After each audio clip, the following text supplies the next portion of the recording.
Olá, olá, olá, bom dia, turma 231, Colégio Romano Santa Marta. Hoje é sexta-feira, hoje é o último dia da semana, é o último dia do mês e a gente vai, então, encaminhando nossos estudos. Tudo bem, André?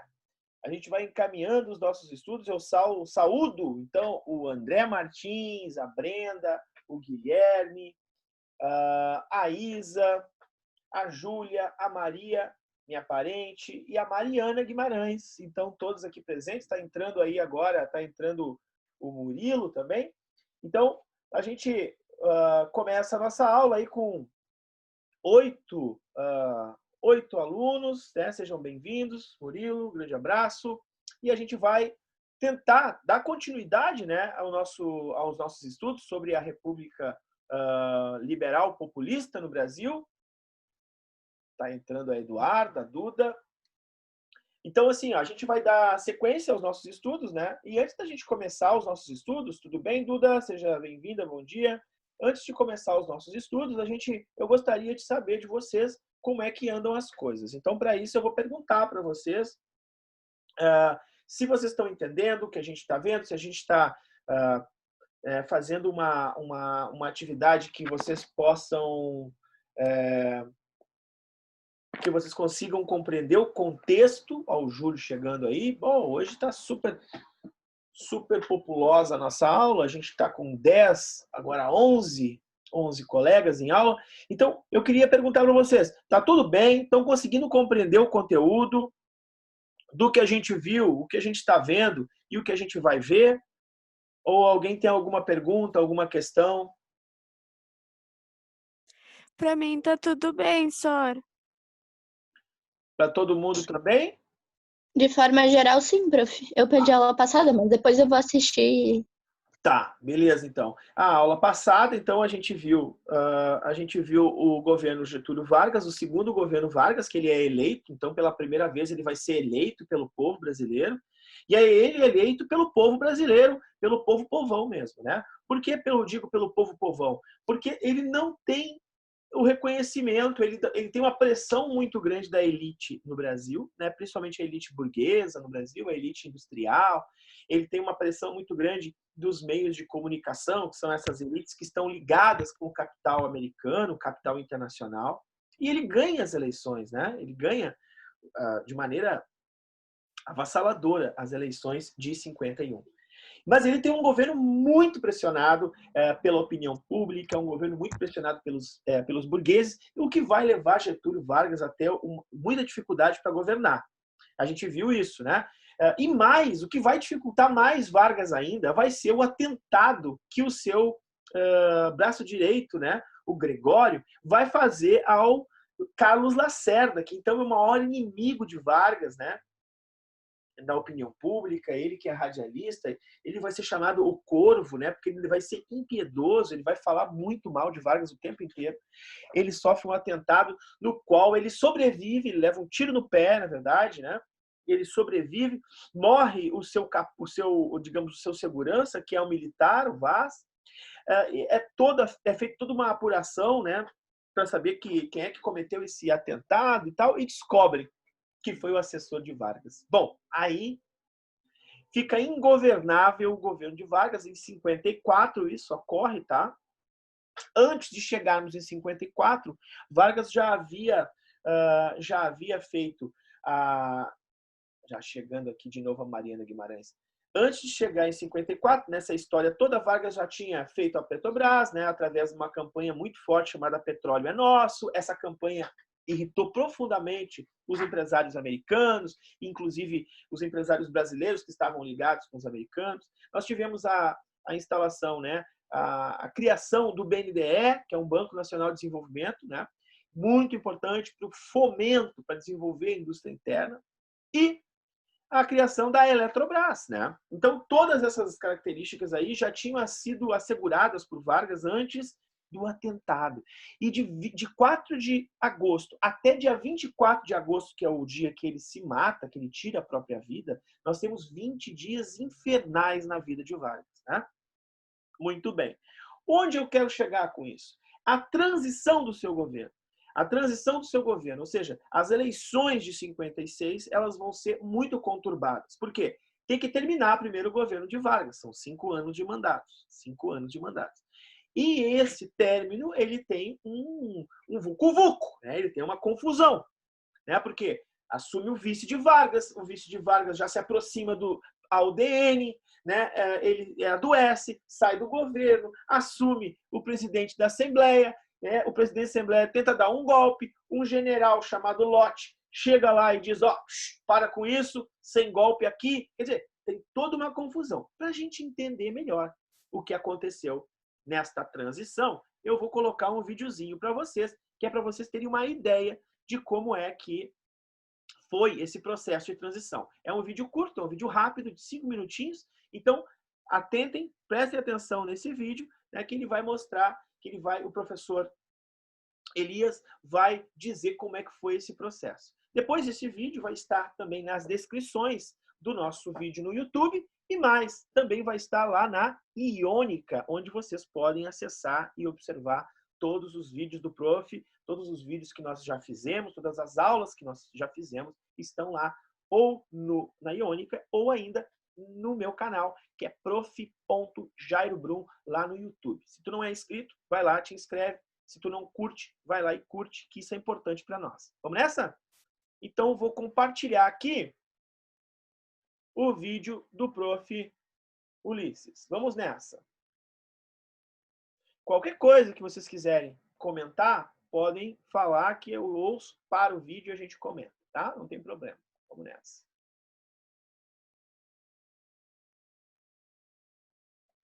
O suicídio de Vargas levou boa parte dos trabalhadores às ruas, numa onda de protestos contra a oposição conservadora e o capital estrangeiro. Naquele instante, o vice-presidente Café Filho assume o governo, comprometendo-se, a princípio, em manter o calendário eleitoral previsto na Constituição. Apesar do presidente Café Filho demonstrar simpatia pelo grupo de políticos que contribuíra para o suicídio de Vargas, cumpriu a promessa, convocou eleições em 3 de outubro para o Congresso Nacional. Na eleição para o Congresso, as posições dos principais partidos pouco se alteraram. O PSD, representante das elites burocráticas do Estado, dos proprietários de terras e de setores nacionais da burguesia, maior força política do país, conseguiu 114 cadeiras. A UDN totalizou 74 cadeiras, conseguindo mais uma vez votação expressiva entre a classe média. Por último, o Partido Trabalhista Brasileiro, apoiado na burocracia sindical e representando a classe trabalhadora urbana, totalizou 56 cadeiras. Começa a campanha presidencial. A UDN lança Juarez Távora. O Partido Social Progressista indica Adhemar de Barros. Em Belo Horizonte, aproveitando-se do momento, Juscelino Kubitschek inicia sua campanha formalizando a aliança PSD-PTB. Os udenistas, sentindo a derrota, adotaram abertamente o discurso golpista. Em novembro de 55, Café Filho, internado às pressas, vítima de infarto, declarando-se impossibilitado de manter-se no poder, foi substituído pelo presidente da Câmara dos Deputados, Carlos Luiz. A corrida presidencial foi pior para a UDN. Seu candidato, Juarez Távora, foi derrotado por Juscelino Kubitschek, ex-governador de Minas Gerais, lançado candidato com o apoio do PTB. Juscelino conseguiu aproximadamente 36% do total dos votos, contra 30% de Juarez Távora e 26% de Adhemar de Barros, do Partido Social Progressista. Já os votos brancos e nulos corresponderam a apenas 8% do total. Lacerda lançou seu apelo ao golpe que impediria, segundo ele, a ascensão do comunismo no Brasil. Carlos Luiz, fazendo o jogo da UDN, defendia o impedimento de JK e João Goulart. O ministro do Exército, Marechal Henrique Lott, pressentindo a intenção golpista dos udenistas, promoveu em 11 de novembro de 55 um golpe preventivo, afastando Carlos Luz, entregando o poder ao sucessor constitucional Nereu Ramos.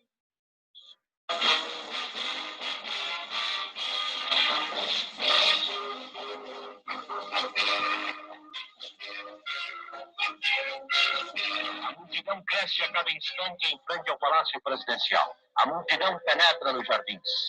Da varanda da área interna do andar térreo, o novo presidente passa a receber os cumprimentos dos populares. Desfilam diante do chefe do governo, apertando-lhe a mão e abraçando-o efusivamente, trabalhadores, senhoras, jovens e velhos. Então, a gente conseguiu perceber que foi realmente bem conturbada essa transição, né? Uma tentativa de golpe, aí teve um general que deu um contragolpe, né? Quer dizer, toda essa confusão ocorre e o senhor Juscelino Kubitschek consegue ser eleito, né? Ele é eleito com uma chapa que mistura tanto o povão, que é o PTB, quanto a burguesia, que é o PSD. Talvez por isso ele vai ter menos, digamos assim, menos pressão da UDN, né, no seu governo. Por que a UDN vai pressioná-lo menos? Porque ele vai abrir o mercado para o capital internacional. Então, uma das coisas que eu gostaria de chamar a atenção de vocês aqui é o seguinte. Se, por um lado, nós temos uma palavra que define, por exemplo, Getúlio Vargas, e eu vou perguntar para vocês que palavra é essa, porque eu acredito que vocês saibam que palavra seja essa. Por outro lado, nós temos uma outra palavra que vai definir o governo Juscelino Kubitschek. Tá? Então, vamos lá. Eu vou perguntar para vocês.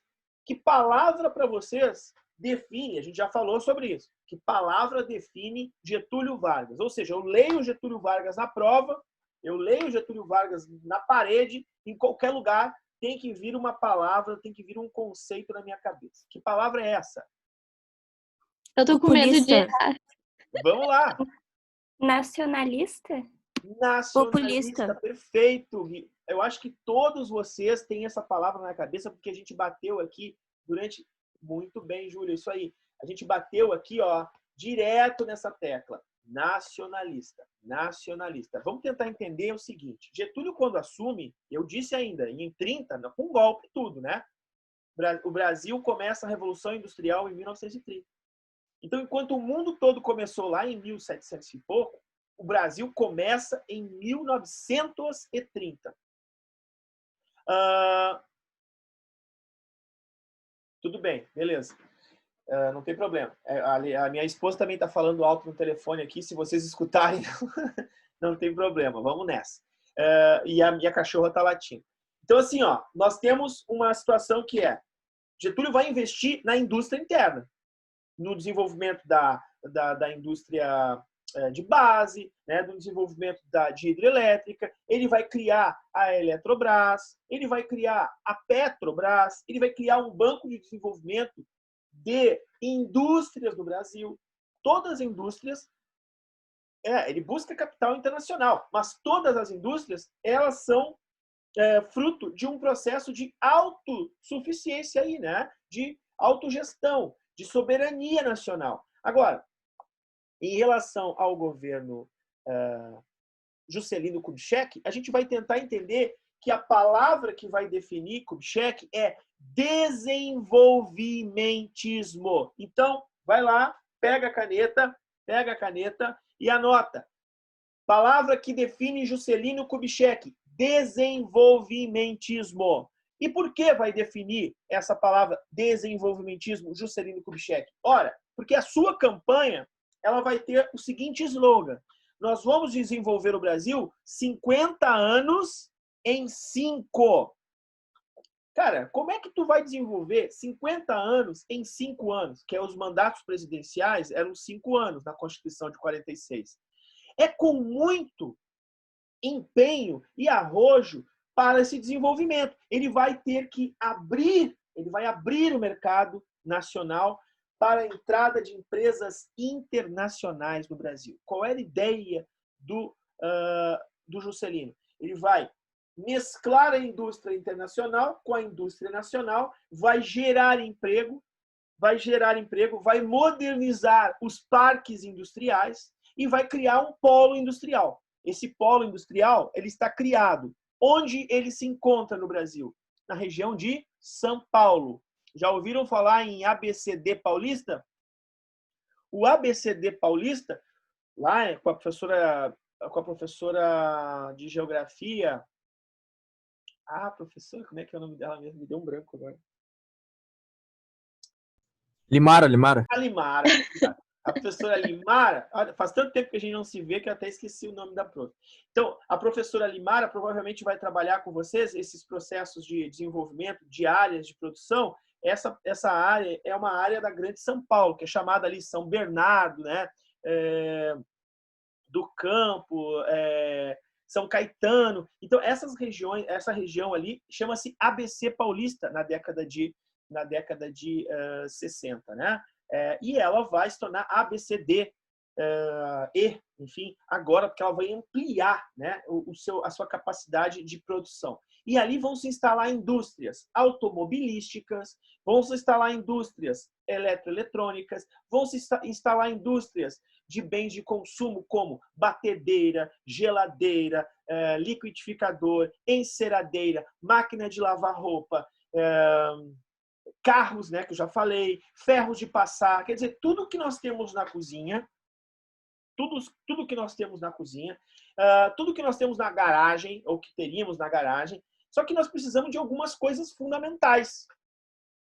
A primeira delas, para eu ligar um ferro de passar elétrico, eu tenho que ter tomada, rapaz. Eu tenho que ter energia elétrica.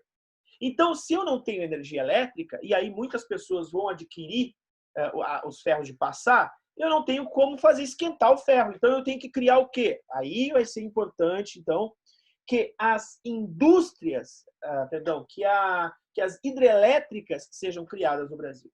Então, nós vamos ter grandes canteiros de obras no Brasil. Geração de emprego. Porque quando eu vou construir uma hidrelétrica, eu tenho que ter trabalhador e eu tenho que ter dinheiro para pagar esse trabalhador. Mais do que dinheiro para pagar esse trabalhador, eu tenho que ter dinheiro para construir, para ter os materiais para construir a hidrelétrica. E aí, onde é que o Brasil vai conseguir dinheiro? O Brasil vai buscar esse dinheiro no Banco Mundial, no Fundo Monetário Internacional. Vai pedir emprestado para o exterior. E aí é que está o grande risco do Brasil. Vamos tentar ver isso aí, então? Vamos tentar aqui dividir a nossa tela. Peraí. Vou tentar aqui dividir a nossa tela e vou apresentar para vocês a seguinte situação. Então, vamos nessa.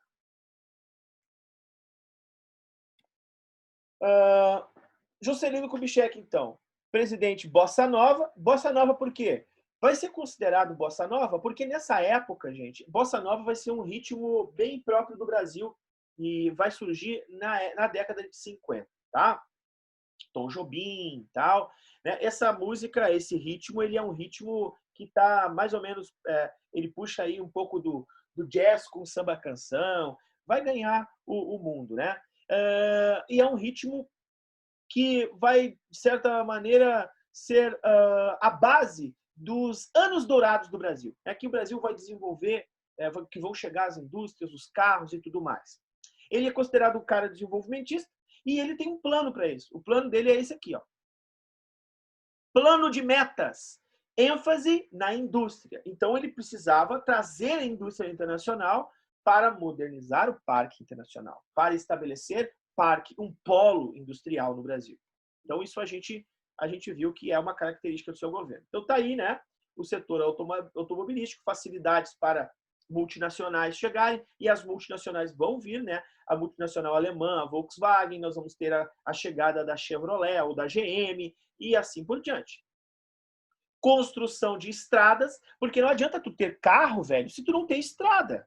Então, tu tem que construir estrada. Abrir estradas dá dinheiro, professor? Claro que não. Tu vai investir um dinheiro numa estrada e ela não vai gerar lucro. Não tem pedágio nessa época. Então, não tem como gerar lucro abrir uma estrada. Então, é dinheiro que eu vou colocar em cimento, em piche, né, em pedra. Eu vou estabelecer, eu vou tirar o mato da estrada, né, eu vou colocar fazer estrada. Estrada não dá dinheiro, não dá lucro, primeiro ponto. Então, eu não tenho como. Eu peguei um monte de dinheiro emprestado para construir a estrada e essa estrada ela não vai me devolver o dinheiro para eu pagar o empréstimo. Então, aí já tem um problema, né? Então, infraestrutura é um investimento importante, gera lucro, mas não gera lucro imediato. É a longo prazo, né? Que nós vamos ter, então, o transporte aí. Cara, e outra, Brasília-Belém é longe pra caramba. E é uma estrada importantíssima. Até hoje tem problemas tremendos nessa estrada, né? Usinas de Furnas e Três Marias são importantes porque geração de energia.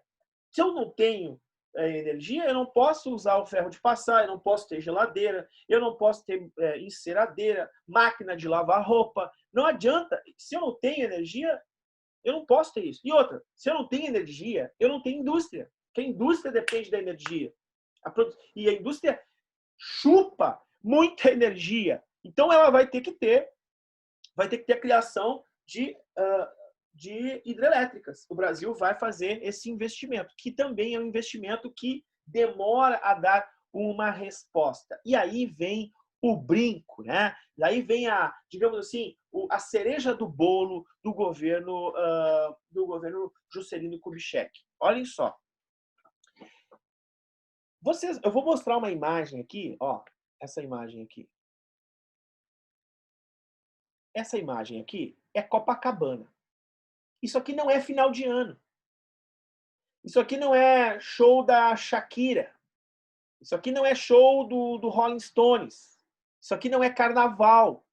Isso aqui não é parada gay. Isso aqui é a morte de Getúlio Vargas. A morte de Getúlio Vargas foi um marco na história brasileira. Por quê? Porque centenas de milhares de pessoas foram para a rua, não só no Rio de Janeiro, foram na rua no Brasil todo. Mas o Rio de Janeiro era a capital do Brasil. E aí eu pergunto para vocês, qual é o problema de uma capital ser numa grande cidade, numa cidade sem projeto de desenvolvimento, de escoamento de pessoas, uma cidade que quando chove as casas caem do morro, uma cidade que quando chove inunda. Eu não estou falando só do Rio, eu estou falando do Rio, eu estou falando de São Paulo, eu estou falando de Belo Horizonte, eu estou falando de Porto Alegre. Eu estou falando de cidades que não têm planejamento de escoamento de água, de escoamento de mobilidade social, que não tem planejamento. São cidades que têm a população aglomerada. Então, vejam só. Vocês que são colorados vão saber disso, porque eu sou gremista, sei, imagina vocês. No início desse ano, Libertadores das Américas. O Inter foi jogar em Santiago do Chile. Santiago do Chile estava em plena confusão social. Santiago do Chile é a maior cidade do Chile e é a capital do Chile. Cara, a população estava na rua botando fogo em carro, queimando as ruas, em pneus, fazendo protesto. O Inter jogou no estádio onde havia meia dúzia de pessoas e mesmo assim deu confusão. Não sei se vocês estão lembrados disso. Então, a população estava enfurecida. Aliás, ainda está, né? Com esse lance da pandemia e tudo, ainda está enfurecida. Outra cidade que é capital e que é grande cidade, que tem uma mobilização muito grande quando tem protesto. Buenos Aires. Buenos Aires, velho, é a capital da Argentina e quando tem protesto, a Casa Rosada ela tem que ser fechada com tapumes. As pessoas ficam ali enfurecidas. Outra cidade, Montevidéu, que é a capital do Uruguai. A mesma coisa, é a maior cidade do Uruguai, é o maior centro urbano do Uruguai. E o Brasil era o Rio de Janeiro.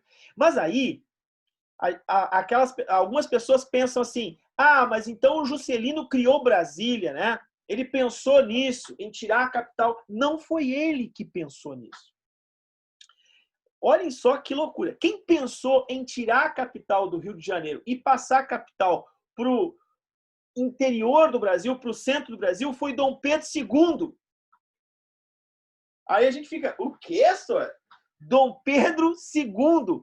O cara pensou nisso, ele chama um topógrafo, o cara fazer uma pesquisa, isso que lá em 100 anos antes, 1860 ou 70, então 100 anos antes de Brasília ser construída. Ele disse assim, ó, pega aí uma galera, vai, localiza no centro do Brasil um lugar legal. Ele vai sem Google, ele vai sem drone e ele localiza uma região chamada Planalto Central, uma região que é seca, uma região que é própria, que tem o terreno plano para a construção da cidade de Brasília. Ele vai lá, fala para o Dom Pedro, ó, existe esse lugar aqui. Passam-se os tempos, na Constituição de 46 está estabelecido que a capital do Brasil tem que sair do Rio de Janeiro. Será a missão do presidente tirar a capital do Brasil do Rio de Janeiro. E aí é que está. Juscelino vai colocar em prática a Constituição e vai tirar a capital do Rio de Janeiro e passar a capital para a região, né, do centro do Brasil, conhecida como Brasília. Só que para isso acontecer, ele vai chamar dois caras, dois urbanistas. O cara chamado Lúcio Costa e outro chamado Oscar Niemeyer. Ninguém mais do que Lúcio Costa e Niemeyer são os caras mais importantes do mundo em âmbito de urbanização, de urbanista, de engenharia, enfim. Os caras vão construir muitas obras pelo mundo todo e Brasília vão projetar essa obra. Agora eu pergunto para vocês uma coisa. E aí até vou botar meu rostão aqui. Meu, a Copa do Mundo que foi no Brasil, que o Brasil perdeu de 7 para a Alemanha, será que todas as obras foram feitas na ponta do lápis? Tipo, gastei 10, paguei 10? Ou gastei 10 e paguei 1.000? Ô, meu, eu tenho obra aqui em Porto Alegre que não foi entregue ainda da Copa do Mundo. A gente já está indo para a segunda Copa do terceira. E, cara, os caras não terminaram a duplicação da Avenida Tronco. Os caras entregaram e fecharam de novo o um túnel de meio metro, tá ligado? Um túnel que é só uma buraquinha, assim, um buraquinho do nada. Ô, meu, os caras não entregaram um monte. Tem problema lá na beira do rio, né? O presidente Pífero levou uma grana para casa, não é? Hã? Ó, Cara, todo mundo roubou. Maracanã custou 5 vezes do que valia a obra dos caras. Os caras roubaram pra caramba. Agora eu te pergunto, será? Será que vai ter roubo em Brasília? Pô, olha só que loucura. Brasília já nasce sendo roubada. Brasília nasce o pessoal ó, metendo grana no bolso, porque esta obra, obviamente, ela vai gerar muito lucro para poucos. E aí eu vou compartilhar minha tela novamente para que a gente possa observar isso. Juscelino Kubitschek vai buscar empréstimos e vai promover um endividamento externo tremendo, gurizada. Vai ficar muito, vai dever pra caramba. Mas, contudo, não obstante, e como vocês gostam de dizer, só que a urbanização intensa, desordenada, quer dizer, em volta de Brasília, todo trabalhador que vai para... Quando termina a obra em Brasília, o que acontece, né? Primeiro que a obra vai demandar um monte de trabalhador, que vai trabalhar full time, de noite, de dia, de noite, de dia, de noite, de dia. Esse trabalhador vem da onde? Do Nordeste brasileiro. Como é que eles são chamados? Candangos. Cara, tem vários documentários sobre isso. As pessoas saem do Nordeste porque lá existe uma seca muito grande. Aí o governo vai fazer esse plano aqui, ó, Sudene, para levar água para o Nordeste, para irrigação no Nordeste. Que é uma fraude. Uma fraude. Vai encher os poços artesianos de meia dúzia de coronel lá no sertão nordestino, que vão roubar de novo do governo federal, tá? E esses trabalhadores que vêm do Nordeste para construção de estradas em Belém, né, no Pará, que vão para a região do Amazonas, que vão para a região, desculpa, de Goiás, ali de Goiânia, né, que é aquela região do Distrito Federal, esses caras não vão voltar para o Nordeste. E vai acontecer o quê? Vão surgir bolsões de miséria. Os bolsões de miséria surgem ao redor da cidade de Brasília, por exemplo. Então, a capital de Brasília, ela vai ter um monte de cidadezinhas, Planaltina, Santo Cristo, são cidades extremamente pobres. Brasilândia, são cidades que esses trabalhadores, quando terminar a obra, vão ficar instalados. E essas cidades não têm planejamento. Já Brasília, tá aqui, ó. Brasília tem planejamento. E o planejamento de Brasília, deixa eu mostrar para... Estão enxergando aí, pessoal? Sim, senhor. Eu vou deixar essa matéria aqui para vocês lá na Iônica também, né? O planejamento de Brasília aqui, ó. Começou com essa cruz aqui, né? Começou com essa cruz aqui. Foi o primeiro desenho do Lúcio Costa. E sobre essa cruz aqui, desenho 1, começou o esboço de cidade. É uma cidade que imita um avião. Deixa eu fechar isso aqui agora. Aqui. Que cacete.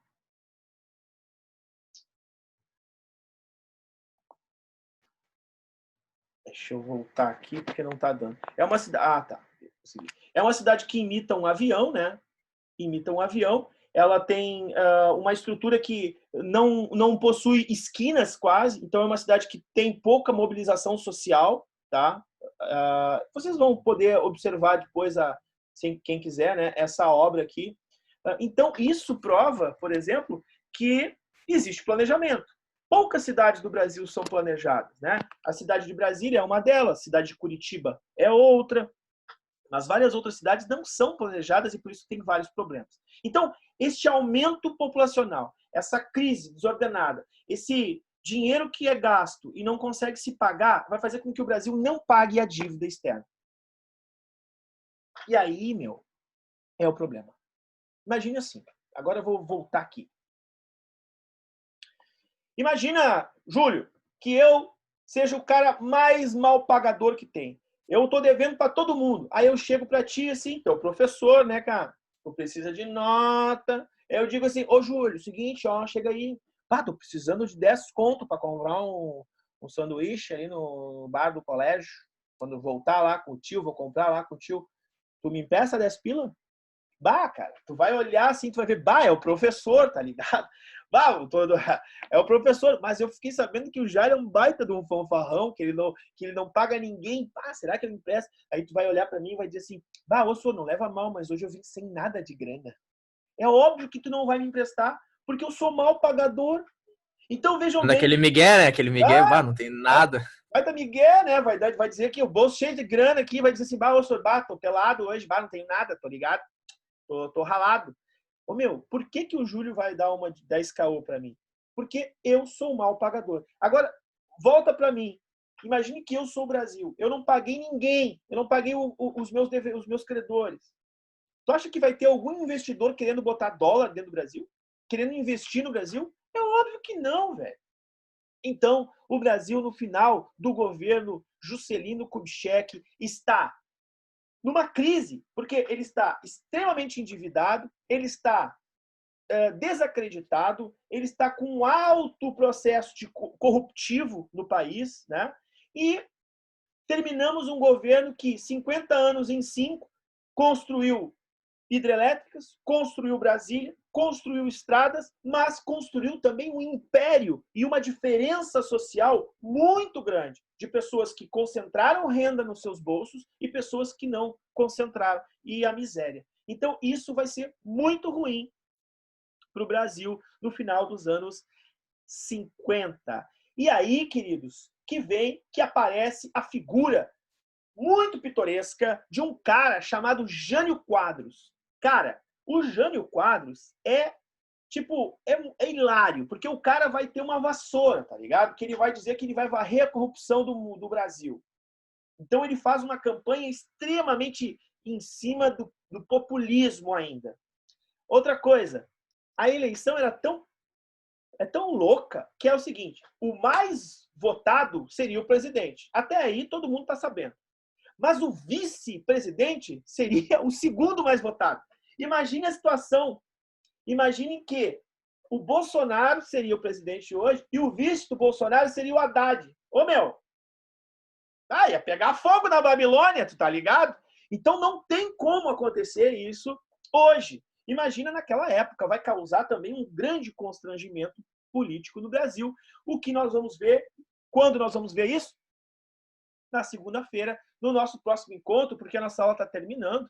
Né? Então, se vocês tiverem dúvida em relação a alguma coisa do governo Juscelino Kubitschek, sobre o desenvolvimentismo, sobre a chegada das indústrias, sobre o desenvolvimento dos empregos, sobre a crise corruptiva, sobre o desordenamento social e urbano, vamos discutir isso no início da aula que vem, que é quando eu abro para perguntas e questões, certo?